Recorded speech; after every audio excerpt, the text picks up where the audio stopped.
Welcome to yet another episode of the Let's Talk Leadership podcast. This is a show where I, Ellie, MD of Transition Partners, and the CEO, Sandra, talk to some of the world's highest achieving business and tech leaders.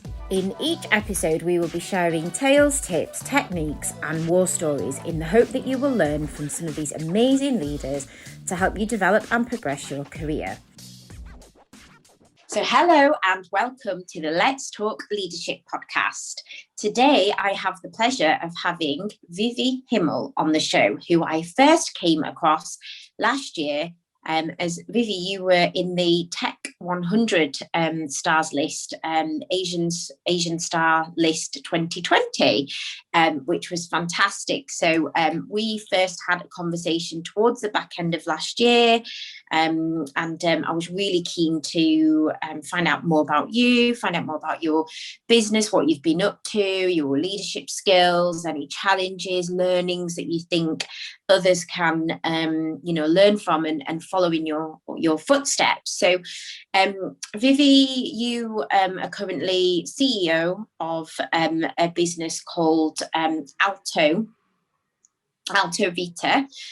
which I understand is an end-to-end solution for modern day travellers, but also enabling tech within the business. And my understanding of the business is a bit limited, but this is why I've got you on the show, because it'd be great to hear more about you, what you do, your business, and like I said, I'm sure everyone will really benefit. The listeners and viewers will really benefit from all the content. So hello, Vivi. How are you? Hi, Sandra. Thank you so much for having me. This is such a pleasure. And I'm even happier now because I can see that it's such a nice weather outside. So I've got good lighting as well, good moods. Very, very happy to be here. I'd love to talk more about AltoVita. AltoVita is actually a software provider. We target the corporate clients, relocation companies who are actually accommodating the modern travelers, the next generation of consumers who wanting everything a bit more digital. So we found this product market fit within the corporate sector. It is one of the last few large sectors that's not yet been digitized of a large size. And so it's been such an exciting journey, and I'd love to share a lot more about it. Yeah, fantastic. I saw that about ensuring that people have got, like, travelers have got their act, kind of the health, the lifestyle, childcare, babysitting, all that sort of stuff. And I thought, and I saw that earlier when I was doing a little bit of research, and I was like, oh, sounds like something I might be interested in. Fantastic. So I always like to start these off with just setting a little bit of setting the scene and a bit of context around your journey, where it all kind of started. So I think it'd be really good to tell everyone a bit more about how your career started, what kind of journey you've gone on, and how you've got to where you are today. Sure. I don't know when it started, but I've always been curious about so many different cultures. So traveling is one thing, but I wanted to get down and dirty and into learning one's culture. So I suppose it started when I was sent to Australia by my parents for boarding school at the time.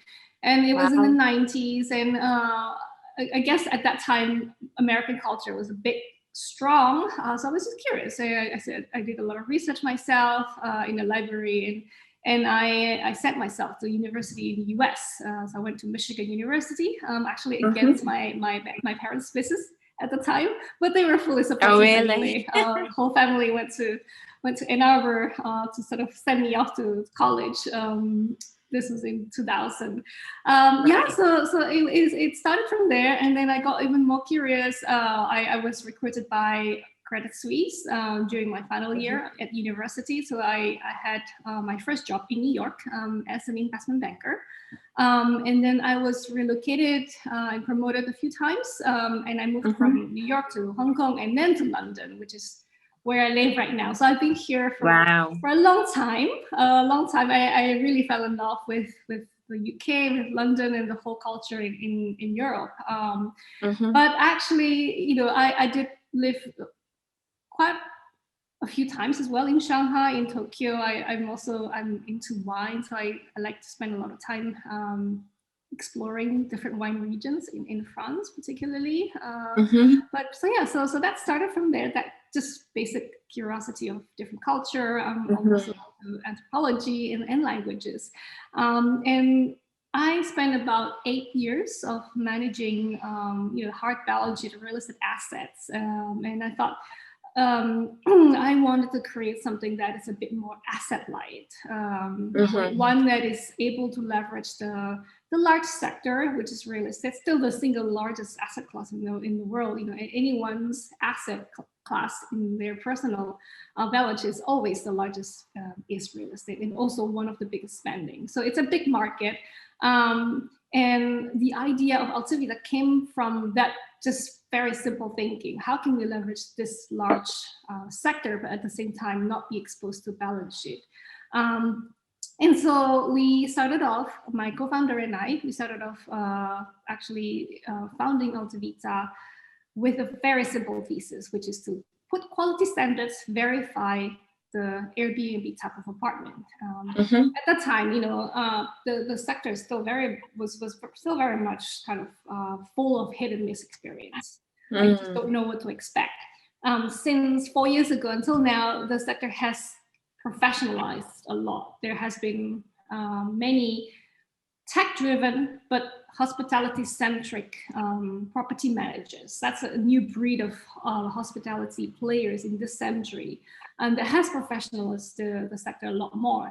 And we partner with them, and our product market fit really is in the corporate travelers or companies who send their employees for relocation, project assignments, the need to stay for a longer period of time, so kind of like extended stay type of travel. And with the pandemic and everything else, you are expected to quarantine. Most countries have that rule, and so the need to also cater their lifestyle to be able to provide grocery deliveries when they arrive is becoming a lot more prominent, a lot more important during this day and age that we live in. And everyone is expected to work from home, so there's also a big trend of really being able to provide workspace when they first arrive in that new country. And everyone needs to be able to maintain their lifestyle as well. So we do try to give our clients access to before pandemic, it was more like personal trainers and gyms, but now, it's a lot of the mental health access. Yeah, fantastic. Wow, what a really interesting background. I've got so many, I was trying to listen to you talking, and in my head I'm just like, oh my God, I want to ask this, I want to ask this, I want to ask that. Fantastic, really interesting. What was I'd love to talk about the current business in more detail, and I guess any challenges and learnings along the way. Obviously, we've all been through a very turbulent and challenging time with the pandemic.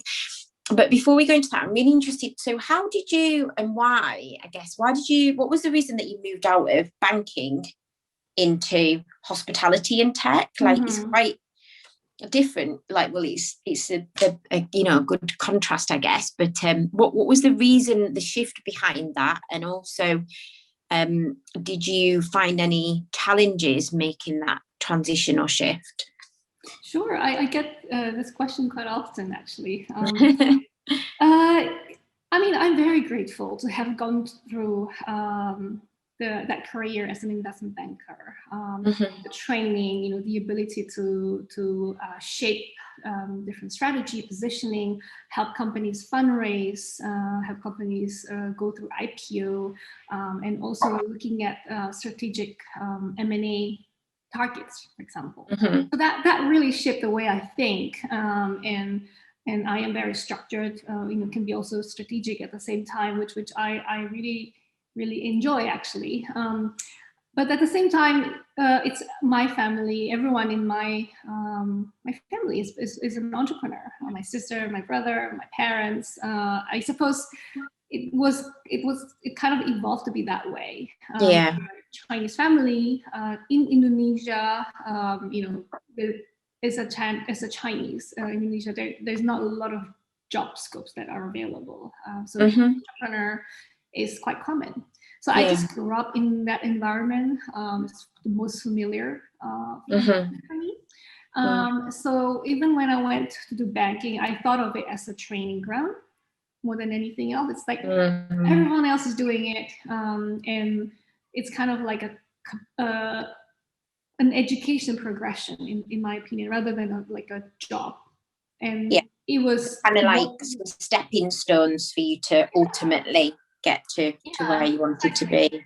Precisely. And it's the learning that I was so attracted to, and the exposure, immediate exposure to large multinational companies all at one go, and that kind of just broadening perspective. As a 21-year-old, it was just exciting. I do miss that period of time where you just work nonstop from Monday to Sunday, morning to evening, and then you just go and continue learning and still be excited. So especially all that traveling as well. Like you've seen so much of the world.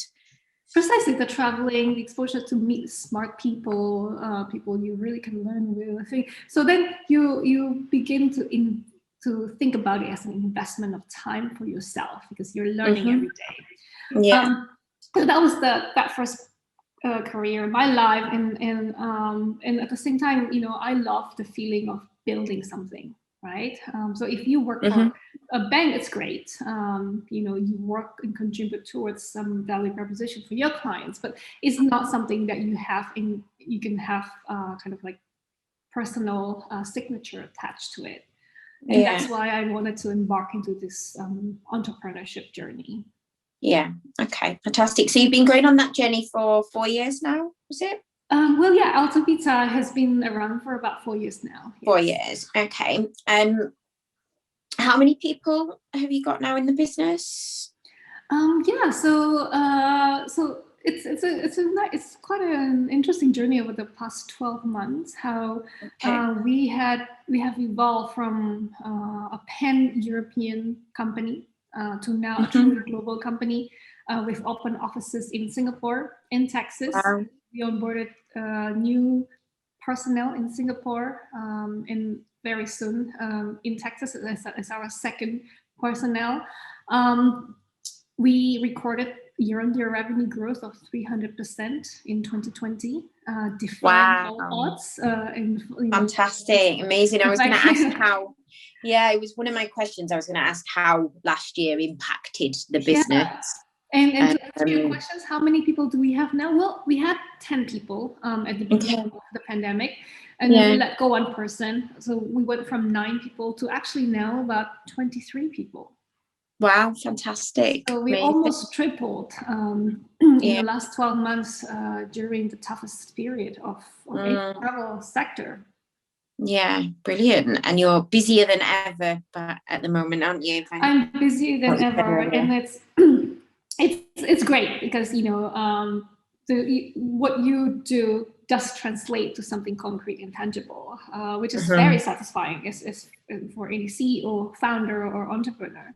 But at the same time, it is tough because we are kind of in this in-between phase where everything is exciting and growing. We're getting new clients, but at the same time, we don't have a full set of management in place yet. So that is the current challenge at the moment, to find champions in different departments so that we can focus more on the strategic thinking. It's not like we can't. I think about it all the time. Brainstorm with my co-founder all the time. But there is a lot of works that we need to kind of be hands-on on, and I love being hands-on, but I don't want my limitation or lack of time or just availability in general kind of like negatively impact the outcome. No, I understand. You need the time to put your best skills at use, don't you? And whilst you love being hands-on and doing everything, it's hard, isn't it, to do it all?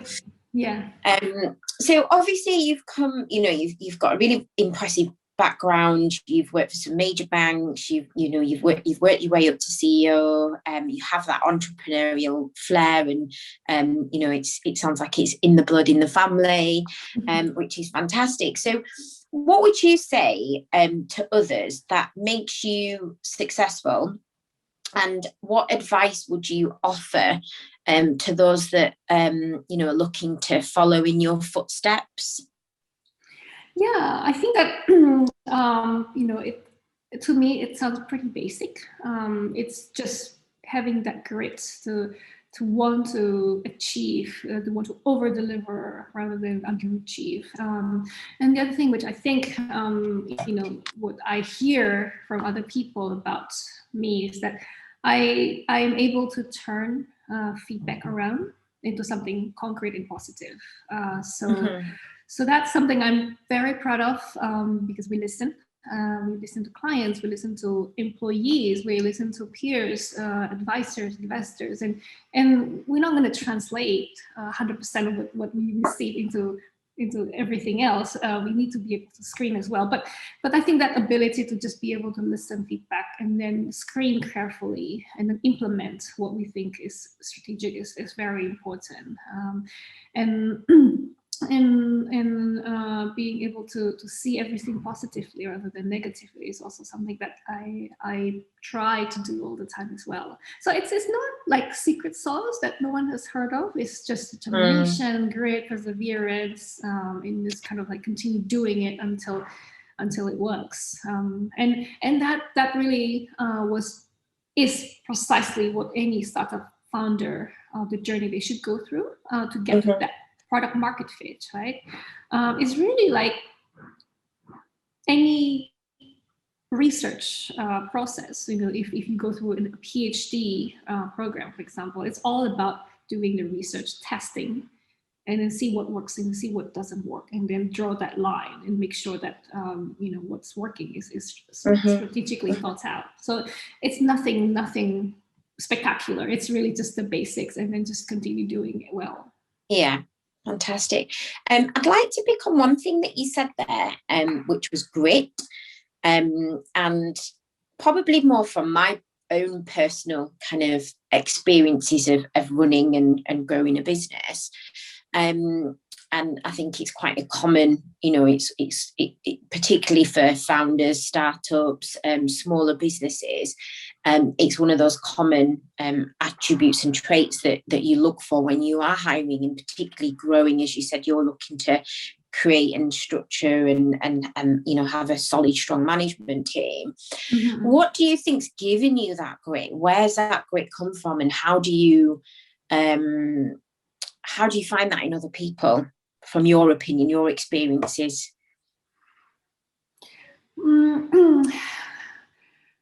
I think that that this term "birds of a feather" kind of applies here. It is a chemistry, right? It's a little kind of dating in a way. You attract this similar. You're attracted to people who has the traits that attract you, and vice versa. Yeah. I think it's that especially in a startup scaling up journey, a lot of the time we are not looking for just employees.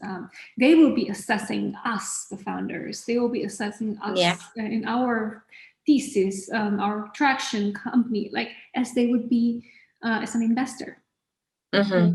Because they will be they need to buy into the story. They need to buy into what we're doing, the disruption we're going to make in the sector, in order for them to want to invest their time, potentially even take a pay cut, and have majority of the compensation perhaps in stock options. So that's how it's rather different recruiting in the startup scaling up company versus like a maybe more mature, more established bulge bracket type of company. Yeah.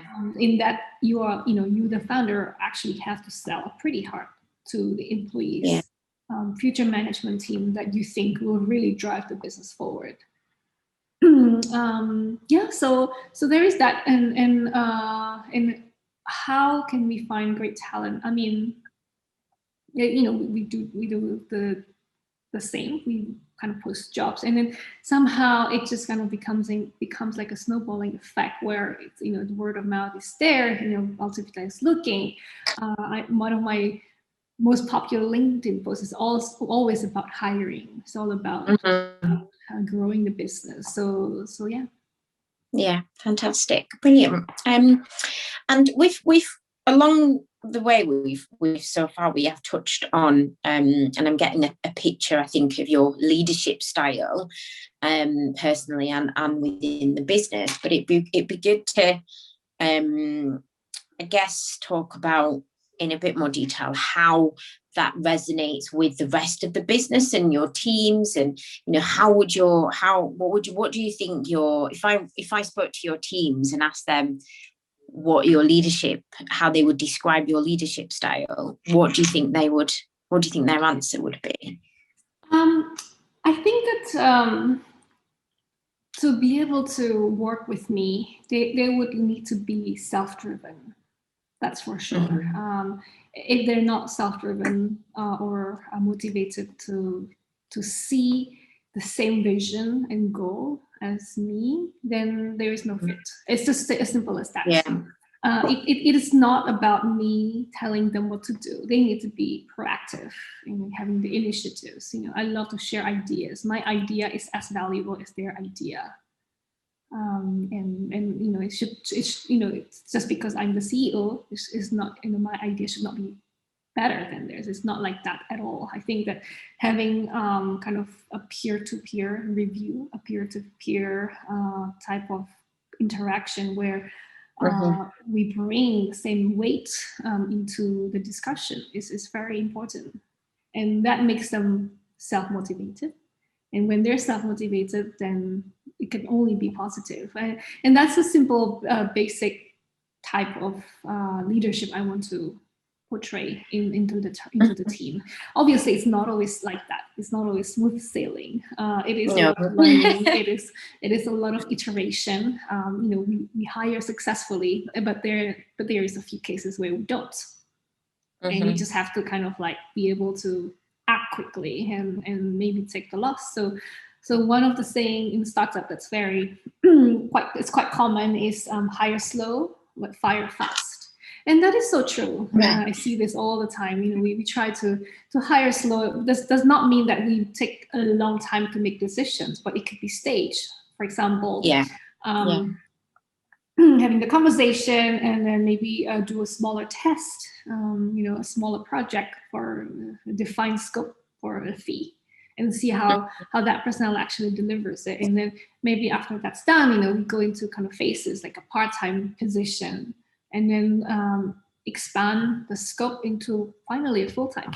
And we've done that successfully many times now, where the talent actually is so attracted to what we're doing, and they kind of voice it themselves. I see the vision. I see the market. The market is so huge, and we don't even have to come up with rocket science. You know, we just need to be able to strategically and cleverly put together existing technology that is able to solve one particular problem.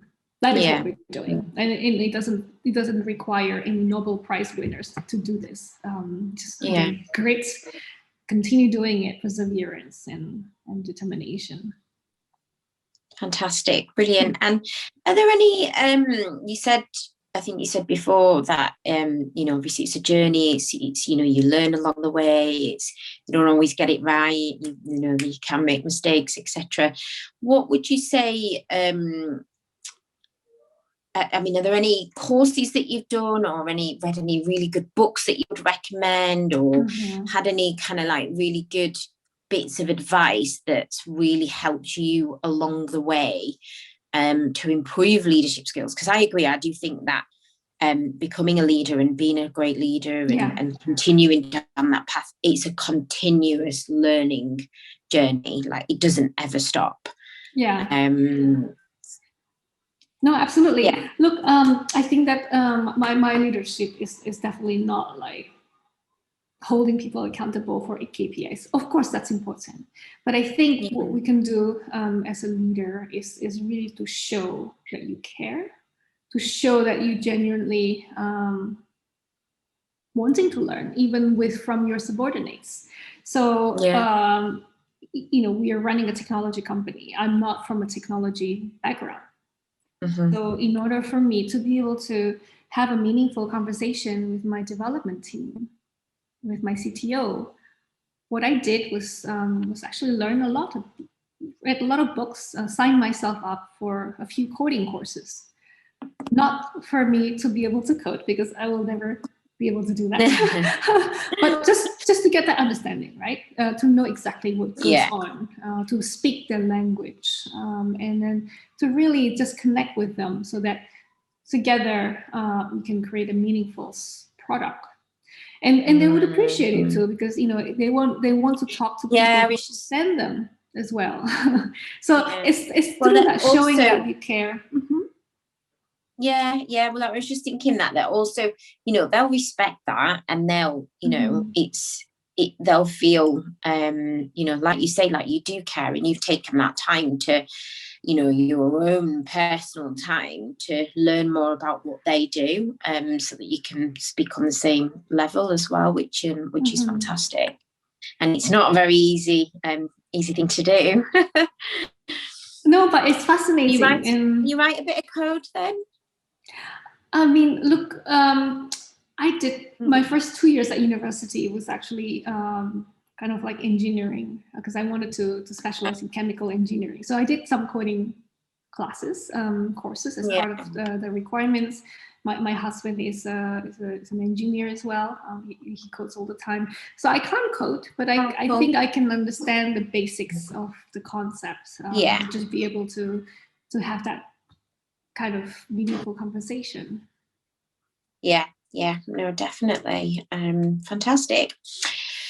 How, other than obviously the things we've discussed already, with regards to being open and listening and caring for your teams, obviously we've all gone through a very, very difficult 12 to almost 18 months. What do you feel that you've perhaps done differently, or is there anything that you can share, how you've united your teams and kept your teams motivated? Particularly, I mean, I guess you were already to an extent doing that with you having the offices in different locations, but I think it would be really, really useful for if there's anything that you feel you can add in that area that might help others. Uniting team during tough time. It's not easy, and thankfully we've done well. So that's not too difficult to convey. But I think that in any situation, we need to be able to analyze the market, do some research, educate yourself, and find the opportunity. With or without pandemic, I think.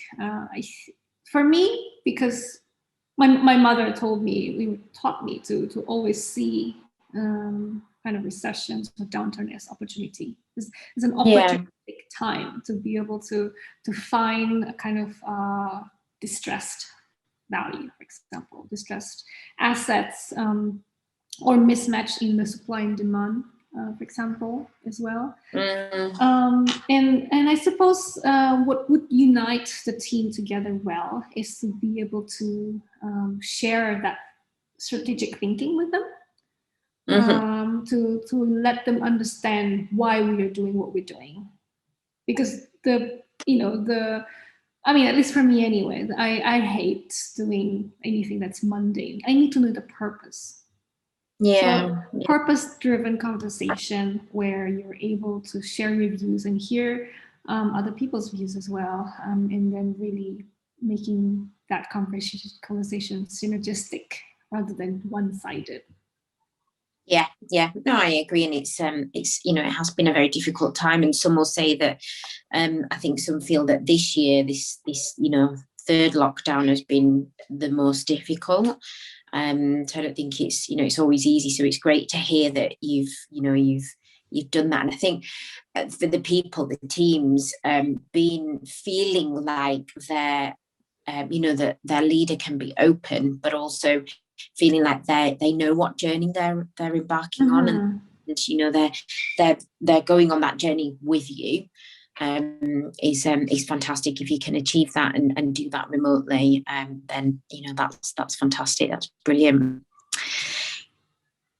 Great. Yeah, just one thing I wanted to add, Sandra, is this. I think the actually running a startup, we're pretty blessed because we have very lean structure, one that is flexible and agile.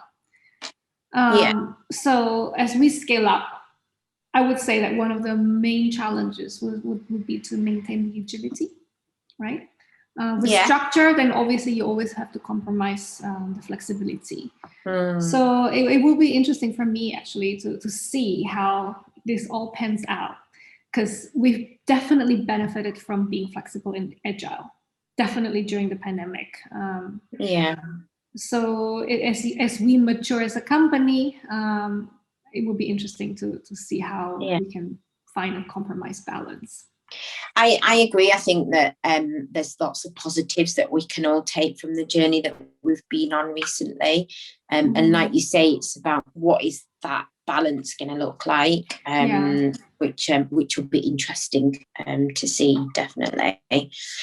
Fantastic. Are you what I think would be really good, because everyone's always interested in what people can do in terms of being involved in the wider community things, conferences, events. I know obviously they're all virtual at the moment and have been for a while, but is there anything that's worth telling the listeners and viewers about that you're involved in, or that you listen to, or like even any other podcast, anything that you think, whether it be from a leadership point of view or for entrepreneurs, anyone that's kind of wanting to grow and develop as an individual, be really useful. I wanted to highlight actually that obviously it's very difficult for us now because we can't see each other and have a great time together, but actually it has opened up a whole new world for smaller companies, I think, because the fact that we could do any marketing initiatives virtually with a small budget, the fact that we're speaking right now is, to me, it's fascinating, because for us, one of the reasons why we've done so well is that we were able to launch a successful marketing campaign last year with our symposium. So it's a 5-day symposium that we did virtually. It was very engaging, unbiased, and we had really great feedback from it, and even got new clients from this initiative. And this year we want to launch. We're launching actually. What we call the Innovation Summit. It will be the first time ever that we take product development process live with live audience. So we'll start with, there will be 4 phases. First phase will be crowdsourcing problems from the sectors. We'll have 5 virtual tables, 1 table representing each continent.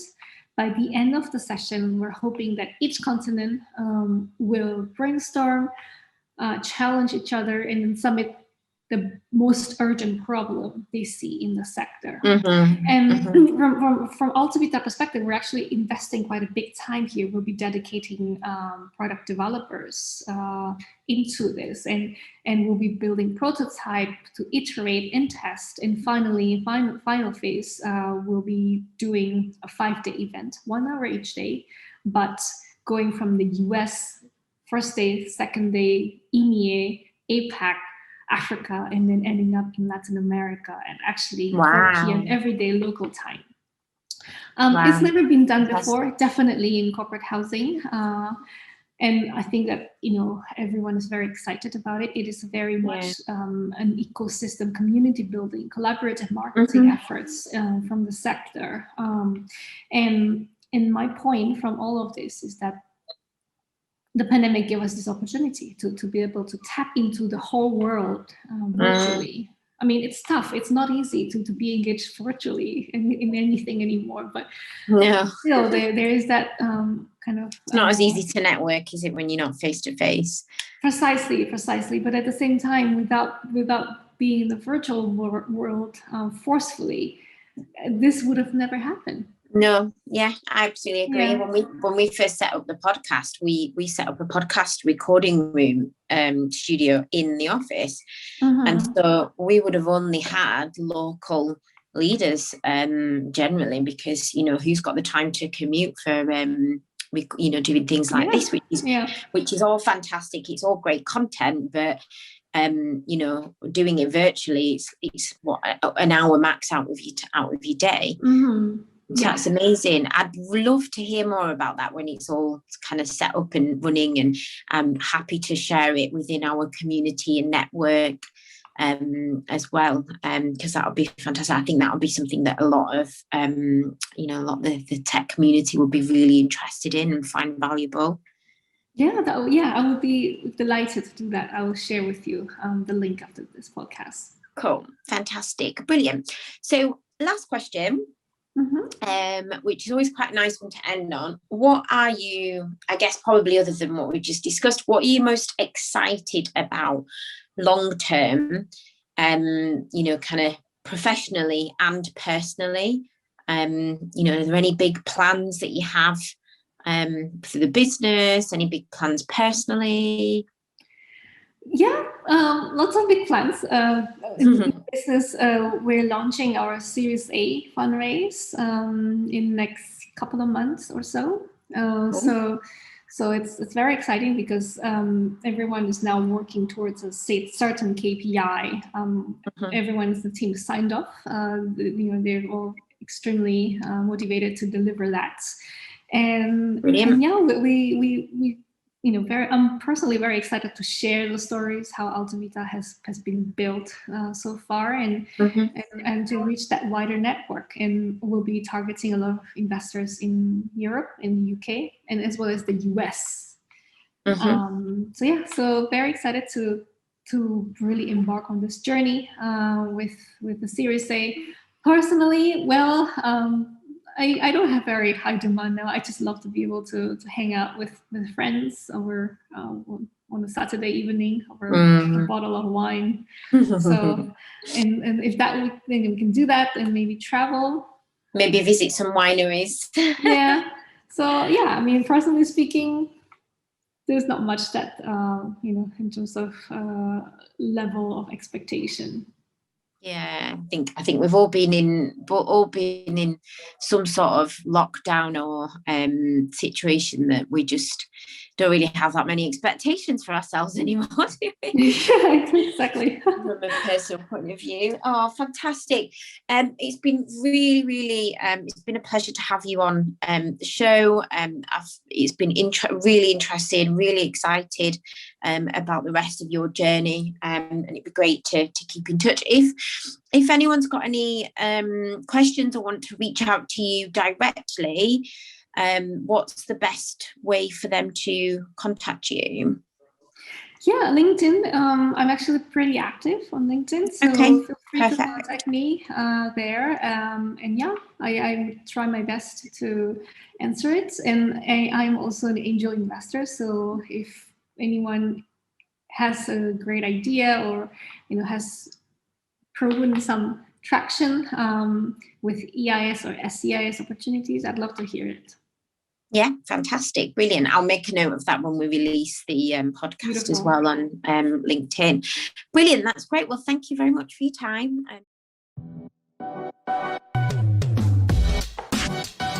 We would like to thank all of our listeners for tuning in. It means a lot to us, and we really appreciate your support.